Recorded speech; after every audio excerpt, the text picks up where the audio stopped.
சர்வம் முருகார்ப்பணம். இன்றைக்கி நம்ம இதை பற்றி பார்க்க போகிறோம்னா பஞ்சாங்கத்தை பற்றி பார்க்க போகிறோம். ஜாதகத்துக்கு அடுத்து நம்ம தேவைப்படுறது மெயின் பஞ்சாங்கம். வீடியோவுக்கு போகிறதுக்கு முன்னாடி சப்ஸ்கிரைப் பண்ணாதவங்க சப்ஸ்கிரைப் பண்ணிடுங்க, லைக் பண்ணவங்க லைக் பண்ணிவிட்டு பாருங்கள். பஞ்சாங்கம் 5 வகையாக பிரிச்சுக்கலாம். ஒரு பஞ்சாங்கத்தை 5 வகையாக பிரிக்கலாம். அது என்னென்னா திதி, வாரம், நட்சத்திரம், யோகம், கரணம். இந்த 5 வகையான ஒன்று சேர்ந்தது தான் பஞ்சாங்கம்.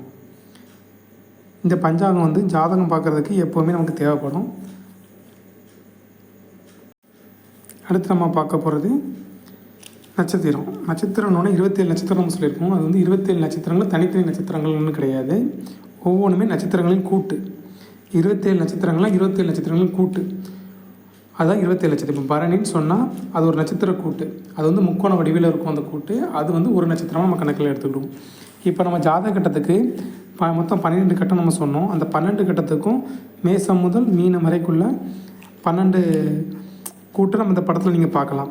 இந்த 12 கூட்டு மேலே தான் நவக்கிரகங்கள் ட்ராவல் ஆகிறது. இப்போ நம்ம பார்க்குற அந்த 9 நவக்கிரகங்களும் தான் நம்ம முன்னாடி பார்த்த அந்த 12 நட்சத்திர கூட்லேயும் ட்ராவல் ஆகுதுங்க. நாம் பார்த்த அந்த 12 நட்சத்திர கூட்டத்தையும் இப்போ நம்ம 12 கட்டங்களாக பிரிச்சுருக்கோம். அது நம்ம மேசம் தான் முதல் வீடு. அதில் நமக்கு 12 வீடு பார்க்கணுன்னா மேசம், ரிஷபம், மிதுனம், கடகம், சிம்மம், கன்னி, துலாம், விருச்சகம், தனுஷ், மகரம், கும்பம், மீனம். மேசத்தில் தொடங்கி மீனத்தில் முடியும். இதான் நம்ம இந்த ராசி கட்ட நட்சத்திர கட்டங்களை 12 வீடுகளாக பிரிச்சுருக்கோம். இப்போ இந்த 12 வீடுகள்லையும் அந்த 27 நட்சத்திரத்தை நம்ம உள்ளே கொண்டு அடைக்கணும். சரி, நம்ம முன்னாடி 27 நட்சத்திரம்னு சொல்லி பார்த்துட்டோம். அந்த 27 நட்சத்திரத்துக்கும் ஒவ்வொரு நட்சத்திரத்துக்கும் 4 பாதம் இருக்கும். இப்போ அஸ்வினா அஸ்வினி 1ஆம் பாதம், 2ஆம் பாதம், 3ஆம் பாதம், 4ஆம் பாதம் என்று இருக்கும். இப்போ ஒரு நட்சத்திரத்துக்கு 4 பாதம்னா அப்போ மொத்தம் 27 நட்சத்திரத்துக்கு 27 பெருக்கல் 4 108 பாதங்கள் வரும். இந்த 108 பாதங்களையும் நம்ம இந்த 12க்கும் சரிசமமாக பிரித்தோம்னா ஒரு ராசிக்கு 9 பாதம் வரும். அப்போ 9 பாதம் வந்துச்சுன்னா இப்போ நம்ம அஸ்வினியில் 1, 2, 3, 4 மேசத்தில் போட்டோம். பரணியோட 1, 2, 3, 4 மேசத்தில் போட்டோம். ஆக மொத்தம் இது 8 பாதம் ஆயிடுச்சு. இன்னும் கார்த்திகை 1ஆம் பாதத்தை மட்டும் தான் மேசத்தில் சேர்க்கலாம். மீதி இருக்க கார்த்திகை 2, 3, 4 பார்த்திங்கன்னா அடுத்த ராசியான ரிஷபத்துக்கு போயிடும். இப்படி தான் தொடர்ச்சியாக ஒரு ராசிக்கு 9 பாதங்கள் மட்டும் கணக்கிட்டு வச்சுட்டு அதுக்கு அடுத்து வர பாதத்தை நீங்கள் இந்த மேலே உங்களுக்கு ஃபோட்டோவில் தெரியும் ஸ்க்ரீனில், அதில் இருக்க மாதிரி அந்தந்த பாதங்கள் அந்தந்த ராசியில் மட்டும்தான் இடம்பெறும். அடுத்து சூரிய பகவான். நவகிரகங்களே முதல்வையானவர் சூரிய பகவான். இவர் ஒரு ராசியை கிடக்கிறதுக்கு எடுத்துக்கூடிய காலம் 30 நாள். இப்போ மேசத்துலேருந்து அவர் ரிஷபத்துக்கு போனால் மேசத்தில் 30 நாள் இருப்பார். அடுத்து ரிஷபத்தில் 30 நாள் இருப்பார். ஏற்கனவே நம்ம சொல்லியிருக்கோம் சித்திரை மாதம் சூரியன் மேசத்தில் தான் இருப்பாருன்ட்டு. இப்போ நம்ம அதைப்படி உங்களுக்கு புரிஞ்சுக்கலாம். இப்போ சித்திரை மாதம் அதாவது அஸ்வினி 1ஆம் பாதத்தில் இருக்காருன்னு வச்சுடுங்க. அந்த சித்திரை மாதம் ஃபுல்லாமே 1, 2, 3, 4 அதாவது 10 எடுத்துக்கலாம்.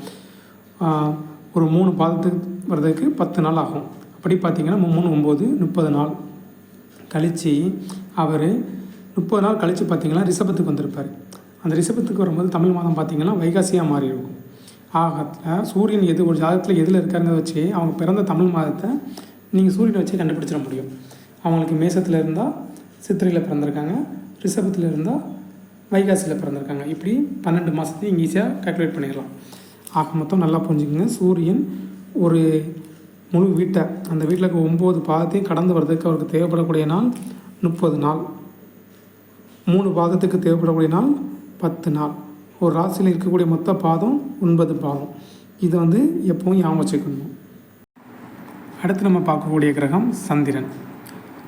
இந்த சந்திரனும் அதே மாதிரி ஒவ்வொரு நட்சத்திரத்தின் பாதத்தில் நடந்துருவார். இதில் சூரிய சந்திரன் மட்டும் இல்லை, எல்லா கிரகங்களும் இப்போ எடுத்துக்கிட்டாலும் ஏதோ ஒரு பாதத்தில் மூவ் ஆகிட்டு தான் இருப்பாங்க. ஆனால் ஒரே வேகத்தில் கிடையாது. நாள், மாதம், வருடம் மாறுபடலாம். சரிங்களா? ஆக எல்லா கிரகமும் ஏதாவது ஒரு நட்சத்திரத்தில் எப்பவும் மூவ் ஆகிட்டே தான் இருப்பாங்க. இதில் சந்திரனை நம்ம இதுக்கு அடுத்ததாக முக்கியமாக பார்க்கணுன்னா சந்திரன் எந்த ராசி நட்சத்திரத்தில் மூவ் ஆகுதாரோ அதான் உங்களோட பிறப்பு நட்சத்திரமாகவும் பிறப்பு ராசியாகவும் மாறுது. இப்போ உதாரணத்துக்கு ஒரு குழந்தை இன்றைக்கி பிறக்குது. உதாரணத்துக்கு சொல்கிறேன் சரிங்களா? இன்னைக்கு பிறக்கும்போது சந்திரன் மேச ராசி கார்த்திகை 1ஆம் நட்சத்திரத்தில் போய்கிட்டு இருந்தாருன்னா அப்போ அன்றைக்கி பிறந்த குழந்தைக்கு மேச ராசி கார்த்திகை நட்சத்திரம். அப்படின்னு நம்ம சொல்லலாம். இதே கார்த்திகை 2ஆம் பாதத்துக்கு போயிட்டாருன்னா ரிஷப ராசி கார்த்திகை 2ஆம் பாதம். ஏன்னா கார்த்திகையோட 2ஆம் பாதம் எங்கே இருக்குது? ரிஷப ராசியில் இருக்குது. ஸோ சந்திரன் எந்த நட்சத்திரத்தில் போய்கிட்டு இருக்காரோ அந்த நட்சத்திரத்தை வச்சு அந்த குழந்தையோட ஜென்ம நட்சத்திரத்தை கண்டுபிடிக்கணும். அந்த நட்சத்திரம் எந்த வீட்டில் இருக்கோ, அந்த 12 வீட்டில் எந்த வீட்டில் இருக்கோ அந்த வீடை வச்சு அவங்களோட பிறந்த ராசியை நம்ம கண்டுபிடிக்கணும். அதனால் சந்திரன் ரொம்ப ரொம்ப முக்கியமான கிரகம்.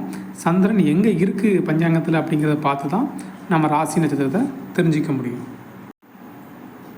இப்போ அடுத்து நம்ம என்ன நினைப்பீங்க, எதுக்கு எடுத்தாலும் பஞ்சாங்கம் பாருன்னு நம்ம சொல்கிறோம். ஒரு கிரகமும் எங்கே போய்கிட்டு இருக்குது, எந்த பாதத்தில் போய்கிட்டு இருக்குங்கிறத கண்டுபிடிக்கிறது பஞ்சாங்கம் தான். ஆனால் பஞ்சாங்கத்தில் என்ன பிரச்சனை இருக்குன்னா, வாக்கிய பஞ்சாங்கமும் இருக்குது, திருக்கணித பஞ்சாங்கமும் இருக்குது. ரெண்டுமே பஞ்சாங்கம் தான். ரெண்டில் எதை பார்க்குறது அப்படிங்கிற குழப்பம் மக்களுக்கு எப்போவுமே பொதுவாக இருக்குது. இதில் வாக்கிய பஞ்சாங்கங்கிறது அந்த காலத்து முறை.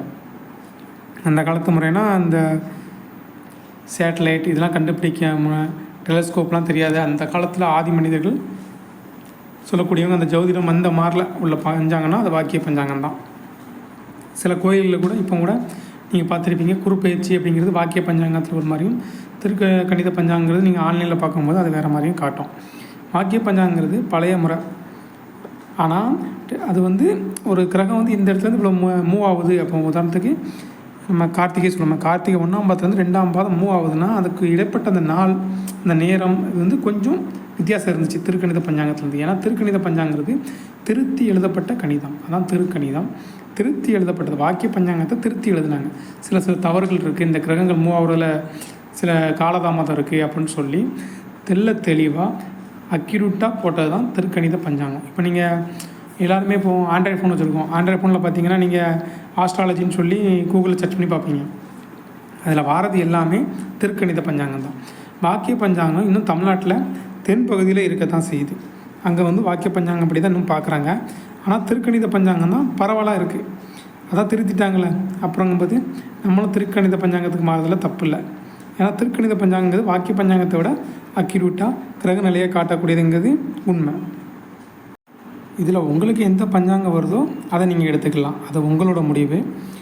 நான் அதை மாற்ற சொல்ல. நான் இதுக்காக திருக்கணித பஞ்சாங்கத்தை பார்க்குறேன்னா, இப்போ வாக்கிய பஞ்சாங்க காலத்திலலாம் பார்த்திங்கன்னா மறுநாள், இப்போ இன்றைக்கி இரவு முடியுது, மறுநாள் அப்படிங்கிறது மறுநாள் சூரிய உதயத்துக்கு அப்புறம் தான் மறுநாள். அதாவது இன்றைக்கி 6:10 சூரியன் மறைஞ்சிருச்சு, நாளை காலையில் 6:01 சூரியன் உதிச்சதுன்னா தான் அதுதான் மறுநாள்.